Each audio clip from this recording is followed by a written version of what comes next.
Steno का exam था और उसमें भी एसएससी या एसएससी का सिस्टम पूरी तरह फेल रहा है। तो अभिनय जी, आपने डीओपीटी मीटिंग में सबका यही सवाल है कि आखिर हुआ क्या, आपकी कितनी बातें मान ली गई और नहीं मानी गई? ये आप बच्चे की मजबूरी का फायदा उठा रहे हैं, बच्चे को मानसिक रूप से तोड़ रहे हैं। तो क्या आयोग करेगा, क्या कंपनी करेंगी, सब खाली बैठे हो। मुझे बताइए, आज विपक्ष की क्या औकात है? मैं वही कह रहा हूँ कि विपक्ष की क्या इतनी वैल्यू बची है जो सरकार से तब तक सवाल पूछता रहे जब तक कि उसे इंसाफ नहीं मिले। मैं सिर्फ उन्हीं की बात नहीं कर रहा हूँ, अमित शाह जी की बात कर रहा हूँ। उनको इस चीज पे आकर के इतने बड़े और कड़क डिसीजन लेने चाहिए कि सब कुछ पलट देना चाहिए। लंबी लड़ाई ऑलरेडी लड़ रहे हैं। बात क्या हो रहा है, एक चीज सुधारते हैं, दो चीज सुधारते हैं, नॉर्मलाइजेशन को सुधारा, परसेंटाइल मेथड आया, फिर नई नई चीजें निकल के आती। मैं ये मानता हूँ कि लिखित में तो हमें सरकार घोषणा पत्र भी देती है, उसके बाद हम क्या कर लेते हैं। ये बात भी कई जगह कही है कि सरकार चलाने के लिए ना अकेले देश के प्रधानमंत्री सरकार चला सकते हैं, ना सिर्फ उनके ही सिर्फ एमपी सरकार चला सकते हैं। रेल डिपार्टमेंट किसी को दिया गया है तो आप जिम्मेदार हैं रेलवे बोर्ड के एग्जाम से लेकर के रेलवे के ट्रैक से उतरने तक। मिला जाएगा डीओपीटी मिनिस्टर साहब से, उनको बताया जाएगा देखिए आपने ये आश्वासन दिया था कि अब ये ठीक कर लेंगे सारी चीज़ों को, लेकिन फिर अगले एग्जाम में ऐसा हो गया। जयपुर के बच्चे को अंडमान निकोबार में सेंटर दे दिया। बिल्कुल, उन्होंने कहा कि हम ऐसे 53 से 55 हजार बच्चों का एग्जाम री एग्जाम कराएंगे। ओके, ये बात हो गई थी। ठीक है। जिम्मेदारी सिर्फ एसएससी चेयरमैन की है कि वो ठीक से क्यों नहीं करा रहे, और नहीं करा रहे तो उनको अपने पद को छोड़ देना चाहिए। उन पर एक्शन क्यों नहीं हो रहा? उन पर एक्शन क्यों नहीं हो रहा, और उनको खुद इस्तीफा दे देना चाहिए कि भाई मैं I can not handle this. 4 subject से आपसे सवाल पूछा था। बिल्कुल। यहाँ पे क्या हो रहा है कि पता था मैथ्स से सवाल नहीं पूछा जाएगा, हाँ। बट इन्होंने मैथ्स से भी सवाल पूछ दिया। सोचिए, मेरी हिम्मत देखिए कि जो लोग भेज रहे हैं सरकार को चुन करके, उनकी चुनी हुई सरकार से मैं उनके लिए सवाल पूछ रहा हूँ। टीचर्स के साथ भी बदसलूकी हुई है, बच्चों के साथ एग्जाम सेंटर पे बदसलूकी हुई है। ये सब चीजें मतलब दिखाती हैं कि आप कितने कठोर हो गए उसी जनता के प्रति जिसने आप पे इतना भरोसा जताया, जिसने आपको कहां से कहां पहुंचाया, और उसके साथ आप इस तरीके की जाति करते हैं। तो ऊपर वाला है फिर हिसाब करने तो जो बच्चे अब आज उनकी बात हो रही है, जो आज था इस एग्जाम को भी आगे किया जा सकता था जब चीजें नहीं सुधर पाई थी। तो इतनी जल्दी एग्जाम लेके सिर्फ घास काटना या फॉर्मेलिटी कर देने की क्या जरूरत? मतलब ये दिखाता है कि आप सड़क पर आइए, आप चिल्लाते रहिए, हमारे इधर तो यूं नहीं रहेंगे। हमको जो करना है हम वो करते रहें। आप सोचिए हमारे ऊपर भी कितना प्रेशर होता है कि उस चीज को इस तरीके से रख पाना कि ये सच्ची लड़ाई है बच्चों की, भविष्य के साथ खेलना है। एक बच्चे की मेंटल स्थिति का क्या हाल होता होगा जब ऐसे आरोप लगते हैं कि एक बच्चे का सुबह एग्जाम था और बाद में उसका एडमिट कार्ड चेंज हो गया कि अब उसका 3rd शिफ्ट में। 1 घंटे पहले भी एग्जाम कैंसिल हो रहे हैं और चेंज हो रही हैं चीजें। 100 रुपए वाले विवाद पे अब उन्होंने कह दिया है कि आगे से कोई गलत सवाल नहीं पूछा जाएगा, और अगर गलत सवाल पूछा जाता है और बच्चे से 100 रुपए लिए जाते हैं तो वो रिफंड कर दिए जाए। सीजीएल का एग्जाम, जो सीजीएल में बच्चे सेलेक्ट होते हैं वो जाके वही है मेन जो काम करते हैं हर जगह, चाहे वो दिल्ली पुलिस में सब इंस्पेक्टर हों सीपीओ के थ्रू, चाहे वो इनकम टैक्स इंस्पेक्टर हो, जीएसटी इंस्पेक्टर हो। ये लोग ही अगर सही चुन के नहीं जाएंगे तो आगे आने वाले वक्त में देश की क्या हालत होगी। नमस्ते, मेरा नाम रिमझिम जेठानी है और आप न्यूज़ 24 देख रहे हैं। आज हमारे साथ हैं अभिनय सर, और अभी एसएससी की प्रोटेस्ट चल रही है, उसमें क्या अपडेट है, क्या प्रॉब्लम है, ये सब कुछ जानेंगे। बहुत बहुत स्वागत है आपका अभिनय सर। थैंक यू रिमझिम। और मैं इस चीज़ की शुरुआत ऐसे करूँगा कि ये एक मुहिम चल रही है। अभी प्रोटेस्ट कहीं से कहीं भी इनिशिएट नहीं हुआ। अलग अलग राज्यों में जरूर बच्चे डीएम को ज्ञापन दे रहे हैं, कैंडल मार्च निकाल रहे हैं, बट अभी हमारे एंड पे कोई प्रोटेस्ट इनिशिएट नहीं किया गया। हमने अभी ये कहा है कि जो सिस्टम में खामियां हैं उसके लिए हम डीओपीटी मिनिस्टर साहब से मिलेंगे। पहली हमारी मांग थी जो हम मिल के पूरी कर चुके हैं। मिलने के बाद हमारी मांगे थी कि इस सिस्टम को सही कैसे किया जा सकता है, जिसपे एक एक पॉइंट पे हमने बात की थी उनको, और उन्होंने आश्वासन दिया था कि ये सब चीज़ें ठीक हो जाएंगी। साथ में एसएससी चेयरमैन भी बैठे हुए थे, उन्होंने कहा था कि आगे आने वाले वक्त में ऐसी चीज़ें नहीं होंगी। लेकिन दुख की बात यह है कि जब मैं आपके साथ बैठा हूं तो आज स्टेनो का एग्जाम था और उसमें भी एसएससी या एसएससी का सिस्टम पूरी तरह फेल रहा है। तो मतलब आप आगे प्रोटेस्ट करने वाले हैं? और अभी तो आवाज देखिए, अभी आपको भी मालूम है 15 अगस्त है, संसद चल रही है। मैं कोई भी चीज को शासन व्यवस्था के खिलाफ नहीं करना चाहता।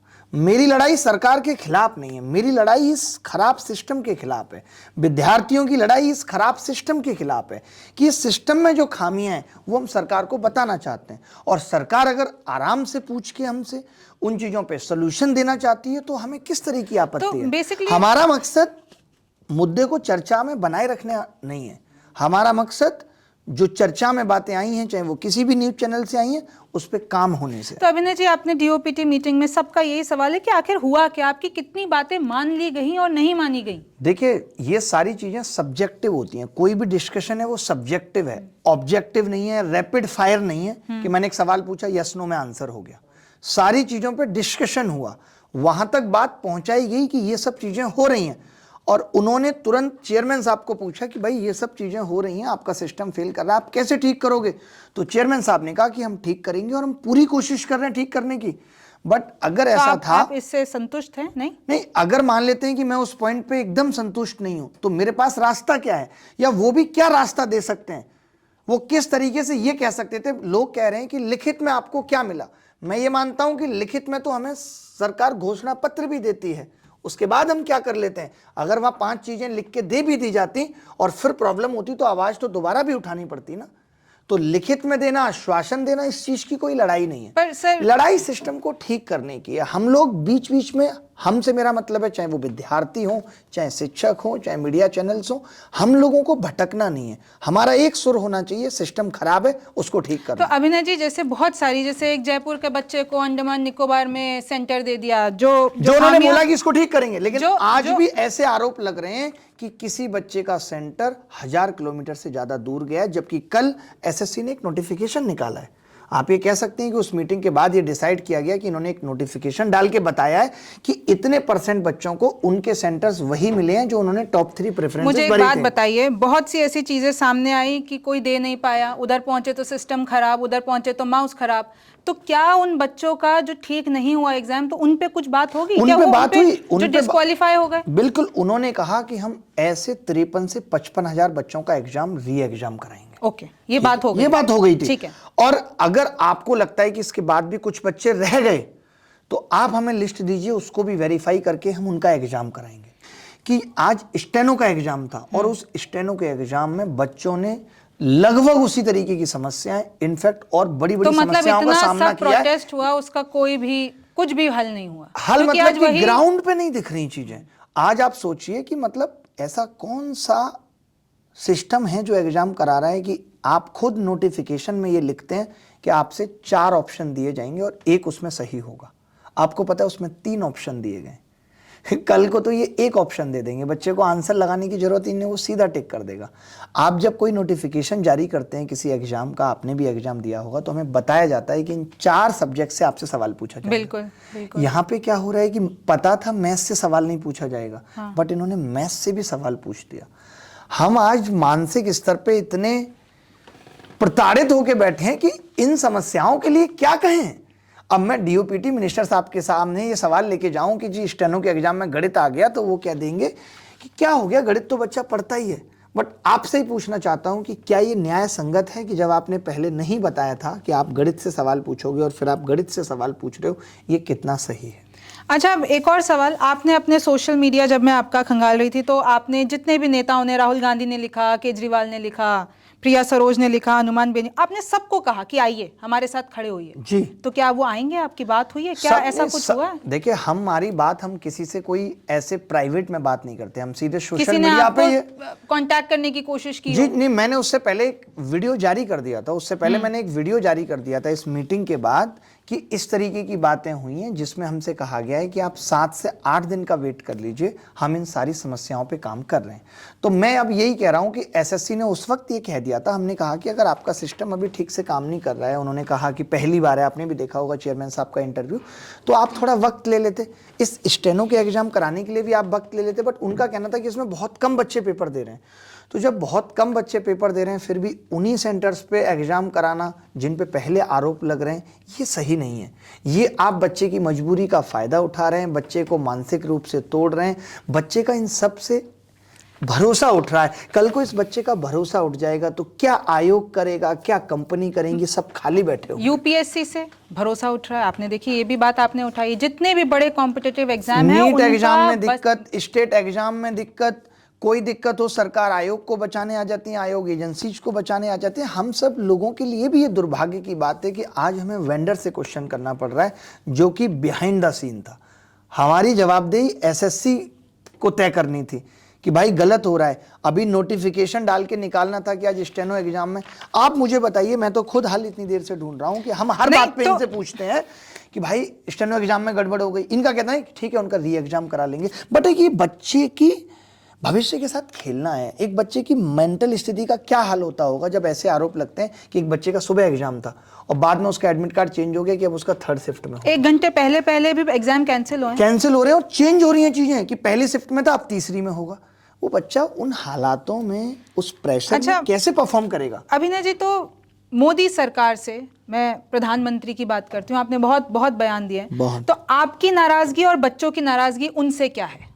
उनसे यही है कि सोशल मीडिया के दौर में जहां उन तक सब बातें पहुंच रही हैं और हम लोगों को ये उम्मीद है कि जिस तरीके के वो कड़क डिसीजन लेते हैं, मैं सिर्फ उन्हीं की बात नहीं कर रहा हूं, अमित शाह जी की बात कर रहा हूं, उनको इस चीज पे आकर के इतने बड़े और कड़क डिसीजन लेने चाहिए कि सब कुछ पलट देना चाहिए। हम वेंडर बदल देंगे, हम आयोग की जरूरत पड़ेगी आयोग बदल देंगे, लेकिन इस एग्जाम सिस्टम को 20 दिन के अंदर ठीक कर देंगे। ये उम्मीद उनसे रहती है। पर आपने अभी हाल ही में एक बयान में कहा कि वो बर्थडे खेलते रहते हैं, इनको बर्थडे विश करना है, उनको कभी बच्चों के लिए पोस्ट तो नहीं मैं आज भी ये कह रहा हूं कि उनकी मनसा में, उनकी प्रायोरिटी में ये चीजें नहीं है। जब हम एक देश के अंदर चुनाव इतने अच्छे से करा लेते हैं, सारे लोगों को हम जिम्मेदारी असाइन कर देते हैं, चाहे वो सरकारी शिक्षक या कोई भी, तो हम एग्जाम इतने अच्छे से क्यों नहीं करा पा रहे? बात मेरे आरोप लगाने की नहीं है, बात जो इतना, क्या मैं अकेला आदमी आरोप लगा करके पूरे सोशल मीडिया पे SSC vendor failure, SSC mismanagement कर सकता हूं? मेरे पास तो अपनी 2 लोगों की टीम नहीं है। डेफिनेटली आपने कहा, ये चीज कही, आपने कहा कि आज विपक्ष की कुछ औकात नहीं, आप प्रोटेस्ट कर रहे थे, तो आप मुझे बताइए आज विपक्ष की क्या औकात है? मैं वही कह रहा हूं कि विपक्ष की क्या इतनी वैल्यू बची है जो सरकार से तब तक सवाल पूछता रहे जब तक कि उसे इंसाफ नहीं मिल रहा। मैं ये पूछना चाहता हूं, खाली सवाल उठा दिया, हम संसद में सवाल उठा देंगे, उन सवालों पे जवाब कौन देगा? तो क्यों नहीं दिया जा रहा? इसीलिए मैंने ये बात भी कई जगह कही है कि सरकार चलाने के लिए ना अकेले देश के प्रधानमंत्री सरकार चला सकते हैं, ना सिर्फ उनके ही सिर्फ एमपी सरकार चला सकते हैं। देश तब आगे निकलेगा जब सब मिलकर वो 545 लोगों को अलग अलग चीज़ों की जिम्मेदारी दी जाए और उनकी जवाबदेही सुनिश्चित की जाए। रेल डिपार्टमेंट किसी को दिया गया है तो आप जिम्मेदार हैं, रेलवे बोर्ड के एग्जाम से लेकर के रेलवे के ट्रैक से उतरने तक, ये सब की जवाबदेही तय होनी चाहिए। ऐसा नहीं है, और ये सब भी जब हर चीज की रील बाहर आ जाती है कि लोग कैसे बैठ रहे हैं, कैसे चल रहे हैं, तो इन सब चीजों की भी रीलें बाहर आनी चाहिए कि देखिए आज मीटिंग हुई इस चीज पे कि हम कैसे एग्जाम सिस्टम को ठीक कर देंगे। ये बड़ा मुद्दा है, ये वो लोग सिस्टम में जाने वाले हैं जो आगे आने वाले देश को 30 साल तक चलाएंगे। अभिनय जी, आप जैसे कि समझाते बहुत अच्छा है, अब जिन लोगों को नहीं पता है कि एसएससी क्या है, क्यों बच्चे विरोध कर रहे हैं, और इससे अगर एसएससी बच्चे कितना 7-7, 8-8 साल, 9-9 साल तैयारी करते हैं और 7 सेकंड में उनको पता चलता है, 7 मिनट में पता चलता है कि उनके साथ अन्याय हो गया, उनकी पूरी, तो आखिरकार ये है क्या? जरा अगर आपको मैं पूरा बता देता हूँ। ये लगातार सिस्टम खराब होता जा रहा है, हर साल का रिजल्ट कोर्ट में चला जाता है, तो सरकार इसके लिए जिम्मेदार है कि लोगों में इतना विरोध क्यों है। एक बार कोर्ट में गए हम मानते हैं, 2017 में एग्जाम लीक हुआ, सीबीआई जांच हुई, आपने क्या सीखा? आप 2018 में यूएफएम करके आपने अनफेयर करके बच्चों को बाहर कर दिया।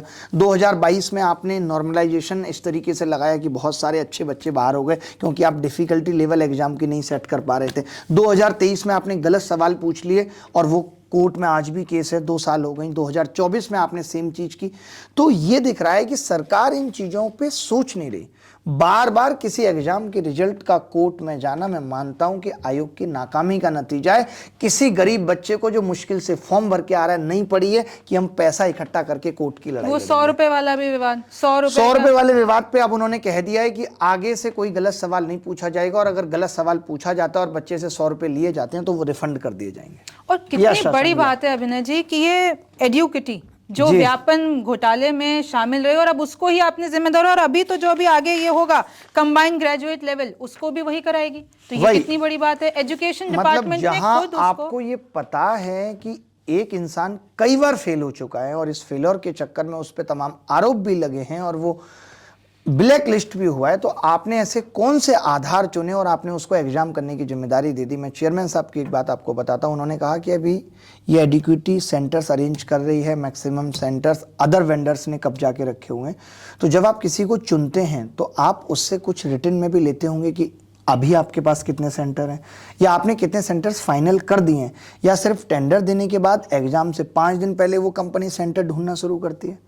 अगर उसके पास इतना बड़ा इंफ्रास्ट्रक्चर नहीं था तो उसको इतनी बड़ी जिम्मेदारी किन आधारों पे दे दी गई, ये सवाल उठता है। और आगे भी दे दी जाएगी। ये आगे जो भी नया एग्जाम है उस पे भी मुझे लगता है कि सीजीएल का एग्जाम, जो सीजीएल में बच्चे सेलेक्ट होते हैं वो जाके वही है मेन जो काम करते हैं हर जगह, चाहे वो दिल्ली पुलिस में सब इंस्पेक्टर हो सीपीओ के थ्रू, चाहे वो इनकम टैक्स इंस्पेक्टर हो, जीएसटी इंस्पेक्टर हो, ये लोग ही अगर सही चुन के नहीं जाएंगे तो आगे आने वाले वक्त में देश की क्या हालत होगी। अच्छा अभिनय जी, आपका एक वीडियो वायरल होता है, हमेशा आपसे वो सवाल पूछा जाता है, हम भी वही पूछना चाहेंगे कि और आपके समर्थन में, भाई आपने तो एक इंटरव्यू में कहा कि मुझे फर्क नहीं पड़ता कि सामने वाले ने, मर्द वाली बात कि असली मर्द कौन है जी। खान सर ने आपके समर्थन में जवाब दिया, वो बड़ा गुस्सा है खान सर जी जी, कि जिन पुलिस वालों ने बोला है तो दिल्ली पुलिस में भी पैसे देकर लोग आ रहे हैं। आपने अगर बयान सुना हो आपके समर्थन में खान सर ने बयान मैंने ये वाला बयान उनका नहीं सुना है, बट मैं ये कहूँगा कई बार हीट ऑफ द मोमेंट कुछ ऐसी चीज़ें हो जाती हैं, उनको हम आधार नहीं बना सकते किसी चीज़ का। मेरा हमेशा से रहता है किसी एक स्टेटमेंट, किसी एक इंसिडेंट्स को पकड़ करके आप जजमेंट नहीं दे सकते।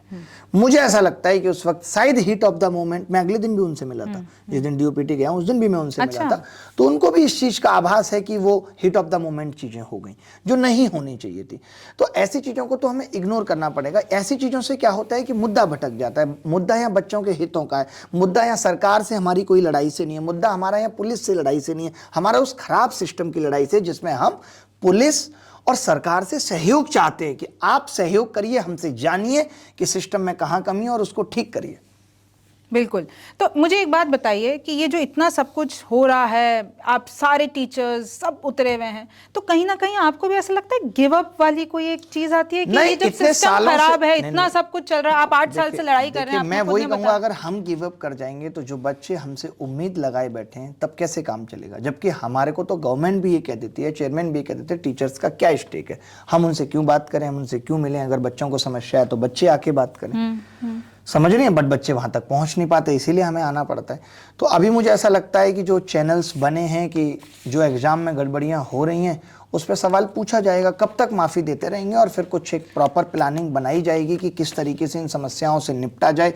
दोबारा मिला जाएगा डीओपीटी मिनिस्टर साहब से, उनको बताया जाएगा देखिए आपने ये आश्वासन दिया था कि अब ये ठीक कर लेंगे सारी चीज़ों को, लेकिन फिर अगले एग्जाम में ऐसा हो गया तो ऐसा कब तक चलता रहेगा। सवाल तो यही है ना, पेपर लीक हो जाते हैं, इतनी सरकारी भर्तियां निकलती हैं, खाली पड़ी हैं सीटें, फिर भी आप ऐसे घोटाले कर रहे हो, तो इसका जिम्मेदार कौन है? लड़ाई इसी चीज के खिलाफ थी कि इस एग्जाम सिस्टम को ठीक करिए। लड़ाई थी इसी चीज के खिलाफ कि ये खराब हो गया है, वैकेंसी टाइम से नहीं आ रही, टाइम बाउंड भरी नहीं जा रही है, नोटिफिकेशन आ जाता है, उस नोटिफिकेशन में आप नहीं बताते कब आप प्री एग्जाम लेंगे, कब आप मेंस एग्जाम लेंगे, सब कुछ टेंटेटिव होता है, आप आउट ऑफ द सिलेबस चले जाते हैं। अगर आपको ज़्यादा पूछना है तो आप नोटिफिकेशन में मेंशन करिए। आपके CHSL जो 12th बेस्ड एग्जाम है, वो CGL जो ग्रेजुएट लेवल एग्जाम है, उसका नोटिफिकेशन में ऑलमोस्ट सिलेबस आप सेम दे देते हो।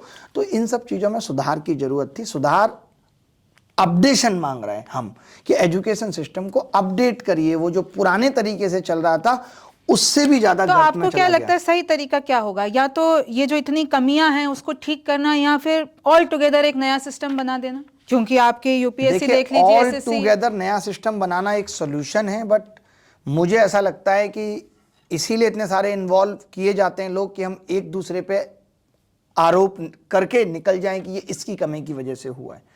अगर कोई बच्चा एसएससी का फॉर्म भरता है तो जिम्मेदारी सिर्फ एसएससी की है, जिम्मेदारी सिर्फ एसएससी चेयरमैन की है कि वो ठीक से क्यों नहीं करा रहे, और नहीं करा रहे तो उनको अपने पद को छोड़ देना चाहिए। उन पर एक्शन क्यों नहीं हो रहा है? उन पर एक्शन क्यों नहीं हो रहा, और उनको खुद इस्तीफा दे देना चाहिए कि भाई मैं I can not handle this, बता देना चाहिए।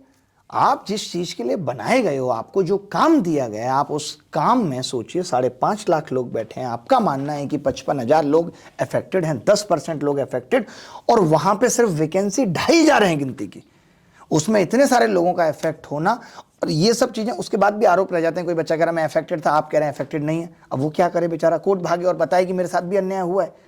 तो ये सब चीजें जो हो रही हैं ये बहुत तकलीफ दे हैं। आपको क्या लगता है कितना वक्त लग जाएगा ये इसको सुधारते सुधारते? आप एक लंबी लड़ाई ऑलरेडी लड़ रहे हैं। बात क्या हो रहा है, एक चीज सुधारते हैं, 2 चीज सुधारते हैं, नॉर्मलाइजेशन को सुधारा, परसेंटाइल मेथड आया, फिर नई नई चीजें निकल के आती हैं, नई नई कमियां निकल के आती हैं कि अब इस कमाई के लिए, इस कमी के लिए लड़ना है, अब इस कमी के लिए लड़ना है, और कब तक ये सब चलेगा? तो ये जो बच्चे क्योंकि ऐसे में क्या होता है, बहुत सारे ऐसे बच्चों का भविष्य अंधकार में चला जाता है जिनका आखिरी अटेम्प्ट था। आपने तो कह दिया पहली बार था, आपके लिए पहली बार था, लेकिन जो बच्चा जिसका आखिरी सपना था वो तो कुचल गया। और कहीं हमने ऐसे भी केसेस सुने हैं जहां उन्होंने जिंदगी से भी अपनी जंग हार दी है इन सारी चीजों। बिल्कुल बिल्कुल, लेकिन हम बच्चों को भरोसा देते हैं और उम्मीद देते हैं कि देखिए वक्त बदलता है, सबका बदलेगा, और सबका बदला भी है। ये सब चीज़ें भी सुधरी हैं, इससे पहले भी बहुत सारी चीज़ों में खामियां थीं, वो भी सुधरी हैं। देश भी बदला है।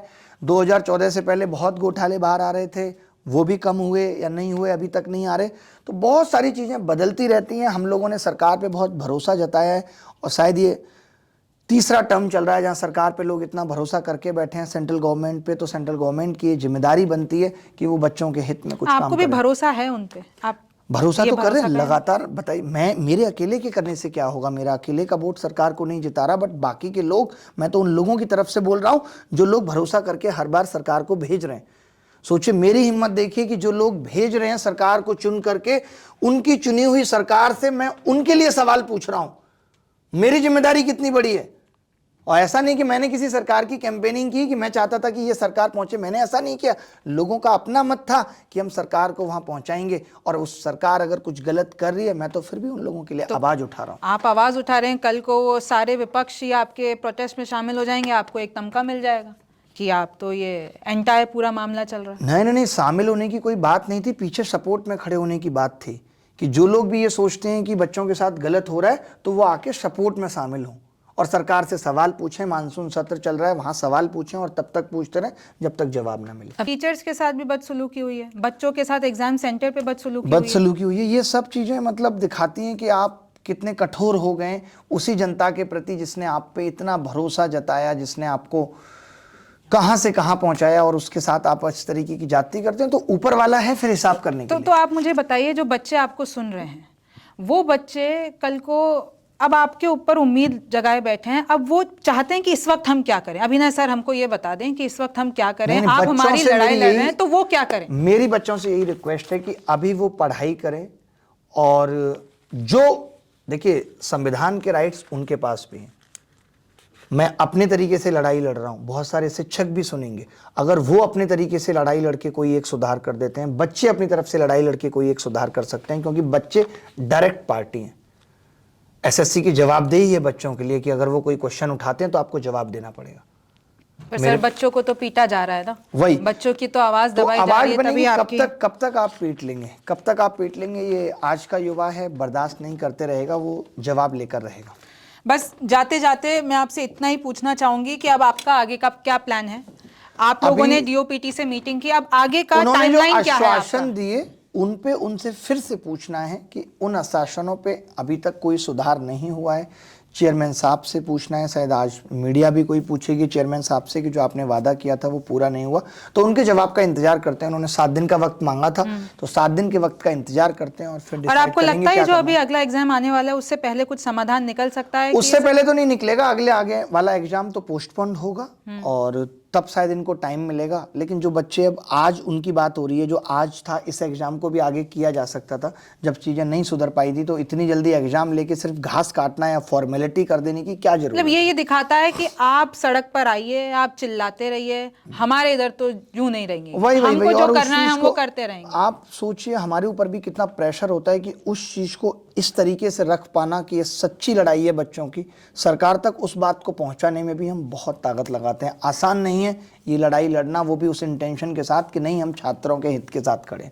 हर कोई ये कहने के लिए तैयार है, नहीं आपका पर्सनल हित हो सकता है, आपका कोई प्रोपेगेंडा हो सकता है, ये विपक्ष की पार्टी का हो सकता है। तो सोचिए इन सब चीजों के बीच में रह करके अपनी लड़ाई को जिंदा रख पाना भी बहुत बड़ा। आप उधर लड़ रहे हैं, आपके पीछे से यही आरोप लग रहे हैं कि आपका कोई प्रोपेगेंडा है, आप अपने व्यूज कमा रहे हैं। देखिए व्यूज, आप अपने जो है कमाई फिर उधर कोचिंग सेंटर्स पे सवाल उठ जाते हैं, आज के बिजनेस पे सवाल, बहुत सी ऐसी चीजें आपको भी फेस करनी पड़ती होगी। जी जी जी जी बिल्कुल बिल्कुल बिल्कुल। तो थैंक यू सो मच अभिनय जी। देखिए जब भी कोई किसी चीज को लीड करता है आजादी की लड़ाइयों में, आज लोग गांधी साहब पे भी उंगली उठा देते हैं, तो उंगली उठाने को आप रोक नहीं सकते। जब भी आप कोई लड़ाई लड़ने जाएंगे तो बाद में ऐसा होगा, जब आप जीतेंगे तो सब लोग वाई वाई करेंगे, जब आप जीतने के प्रोसेस में होंगे बीच बीच में तो लोग आपको तोड़ने की कोशिश करेंगे।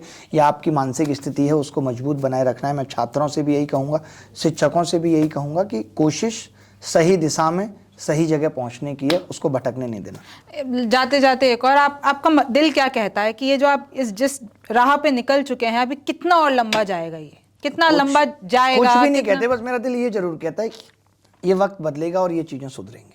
अगर आपके इंटेंशन प्योर हैं, अगर आपका दिल साफ है, अगर आप सच्चे मन से लड़ रहे हो, अगर आप बहुत सारी चीज़ों को त्याग के लड़ रहे हो, आप अपने हितों को साइड में रख दिया अपने बच्चों के हितों के लिए, तो जरूर बदलेगा, क्योंकि कोई हो ना हो ऊपर वाला देख रहा है। अभिनय जी, लाखों करोड़ों बच्चों की उम्मीदें आपसे हैं और हम भी यही चाहते हैं कि जो लड़ाई है इसमें बच्चे जीत के निकले, क्योंकि आपका भी यही मानना है, हमारा भी यही मानना है। बहुत बहुत धन्यवाद। Thank you very much. आप न्यूज़ 24 देख रहे थे। मेरा नाम रिमझिम जेठानी है। आप लोगों से फिर मुलाकात होगी।